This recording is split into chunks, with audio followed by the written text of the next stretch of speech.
Crăciunul nu este o sursă de veselie pentru toată lumea, ci uneori această perioadă poate fi relaționată cu neliniște și descurajare. Dacă crezi că te vei plictisi de Crăciun, din diferite motive, pentru că nu-l sărbătorești, ești departe de familie și prieteni, nu faci parte dintr-un grup, poate ai pierdut recent o persoană dragă, te simți singur în această perioadă, acest clip te poate inspira.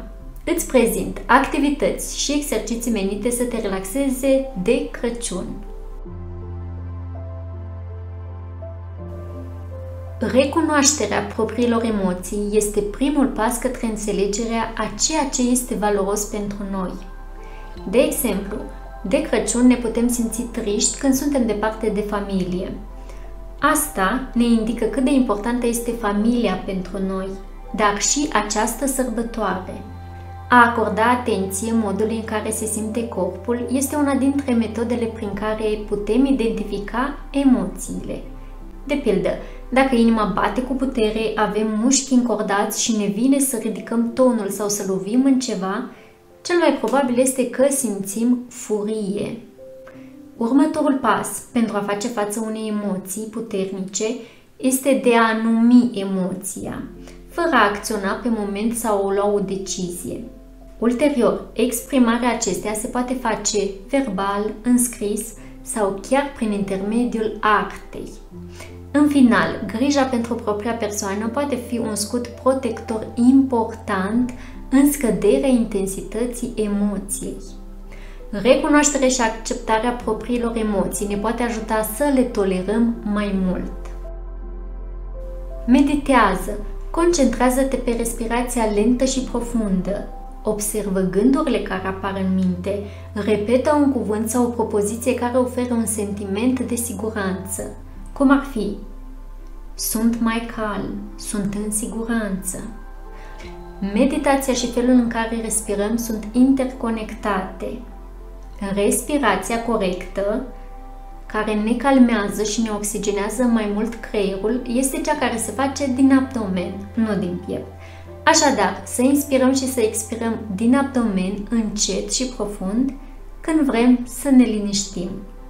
Aceste exerciții ne calmează rapid, ne relaxează mușchii și ne scad tensiunea arterială. În plus, respirația corectă poate fi făcută oriunde, oricând. Îngrijește-ți pielea. Îngrijirea pielii are multiple beneficii psihologice, precum o mai mare compasiune față de propria persoană, un sentiment mai mare de acceptare, dar și un nivel mai scăzut de cortizol, care este hormonul stresului. Ascultă muzică. Potrivit Asociației Americane de Terapie Muzicală, meloterapia promovează starea de bine, ne ajută la gestionarea stresului, la exprimarea emoțiilor, atenuează durerea, îmbunătățește memoria, promovează reabilitarea fizică și are multe alte beneficii. Este de dorit să nu alegi melodii triste, acestea nu sunt utile. De asemenea, poți combina ascultatul muzicii cu alte activități, cum ar fi gătitul. Muzica este liniștitoare, iar mirosul de mâncare combinat cu satisfacția de a găti ceva delicios te poate ajuta să te relaxezi.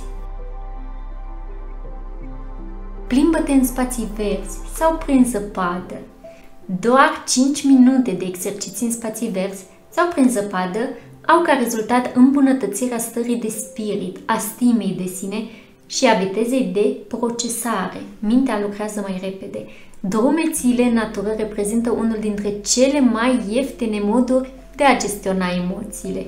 În acest fel, te poți expune puțin și la soare. Corpul beneficiază de expunere. Astfel, el asimilează vitamina D. Persoanele care au un nivel scăzut de vitamina D au mai mari șanse de a suferi de depresie. Expunerea la soare îmbunătățește starea de spirit și crește nivelul de energie prin eliberarea de endorfine, substanțe responsabile pentru bunăstarea noastră. Fă o faptă bună. Un astfel de comportament are efecte benefice asupra sănătății mentale. Astfel, cei care se angajează în acțiuni altruiste, donează, se oferă voluntar, sunt mai puțin stresați, au o stimă de sine mai mare și un nivel mai scăzut de singurătate. Mai mult, persoanele care lucrează în beneficiul altora au riscuri mai mici de depresie. În schimb, în unele cazuri, cei care tind să ajute mulți oameni fără a simți că eforturile lor sunt apreciate sau răsplătite, pot fi afectate negativ. Citește o carte de aventuri. Putem simți adrenalină sau uimire prin intermediul cărților de aventură, datorită empatiei pe care o putem avea față de personajele din carte. Un studiu din 2012 din jurnalul Sage dezvăluie că oamenii care citesc despre aventura altcuiva se simt mai mulțumiți, mai puțin stresați și mai dispuși să-i ajute pe cei din jur, în comparație cu cei care se uită doar la televizor. Cititul, în general, pune mai mult la treabă creierul, trezește mult mai mult imaginația. Uită-te la un film amuzant. Râsul este o modalitate bine cunoscută de a elibera stresul și este de asemenea foarte contagios. Acesta relaxează organismul, scade tensiunea musculară și calmează durerea prin eliberarea de endorfine. Mai mult, stimulează circulația sângelui, oferind protecție împotriva unui atac de cord.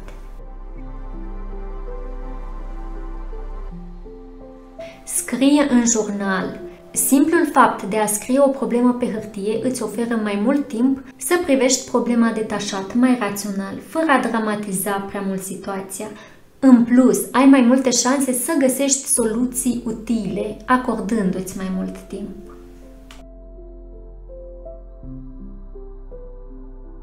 Îngrijește plantele. Grădinăritul presupune acțiuni repetitive, motiv pentru care acesta este o activitate foarte relaxantă. Mai mult, dacă este făcut în natură, este cu atât mai plăcut.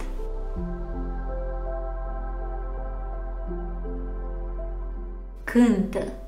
Cântatul nu este doar o experiență care ne distrage atenția de la supărări, ci are și un rol eliberator, prin faptul că poate să scoată la iveală frustrări de care poate nu eram conștienți.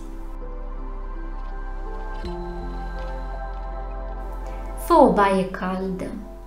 O baie caldă cu bule de spumă și muzică relaxantă în fundal te ajută să te simți mai curat și relaxat. Încorporarea aromaterapiei poate îmbunătăți întreaga experiență.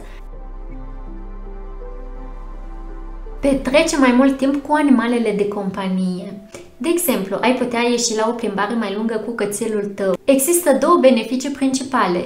Primul este că o plimbare poate oxigena mai bine creierul și al doilea este că în acest timp tu și animalul tău de companie petreceți timp de calitate împreună.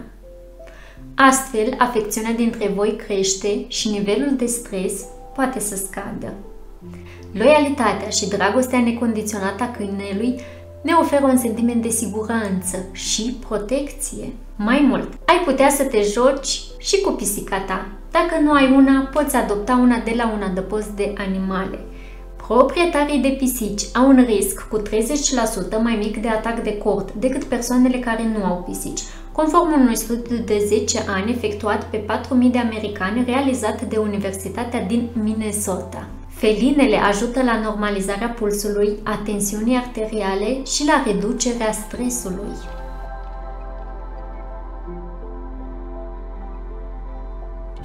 Pictează. Pictând, te bucuri de exprimarea creativității. În plus, atât pictura cât și desenul reduc nivelul de stres.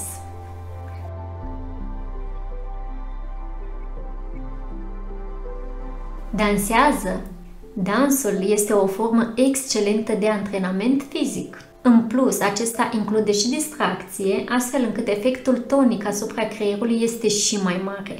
Îmbunătățește starea de spirit și ajută la creșterea stimei de sine.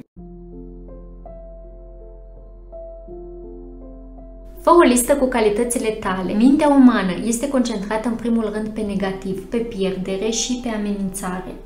De multe ori ne axăm asupra ceea ce am putea greși și nu luăm în considerare calitățile. Scriindu-le, putem deveni mai conștienți de ele. Ancorează-te în momentul prezent. Oferă-ți o oră în care să încerci să te bucuri cu toate simțurile de un peisaj. Cu cât îți concentrezi mai bine atenția asupra peisajului și îți folosești mai multe simțuri, cu atât te vei relaxa mai mult. Vorbește-ți ca unui prieten drag. Potrivit Asociației Americane de Psihologie, reziliența înseamnă adaptarea cu succes la experiențele de viață dificile sau provocatoare. Concentrarea pe lecția învățată dintr-un eveniment dureros și un dialog intern bazat pe înțelegere și compasiune pot produce o creștere a rezilienței. Astfel, poate fi util să-ți zici ceva de genul: trec prin niște zile mai dificile, îmi pare rău pentru asta, dar am să am eu grijă de mine, ca și cum aș avea grijă de o persoană foarte dragă.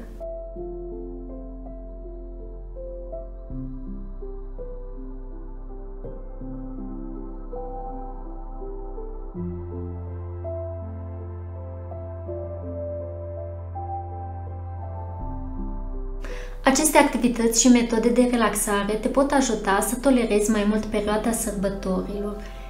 Crăciunul poate aduce și multă supărare, așa că e important să avem grijă de noi. Alege activitățile și metodele care ți se potrivesc cel mai bine. Să ai zile liniștite. Like, subscribe și coment pentru mai multe doze de well-being.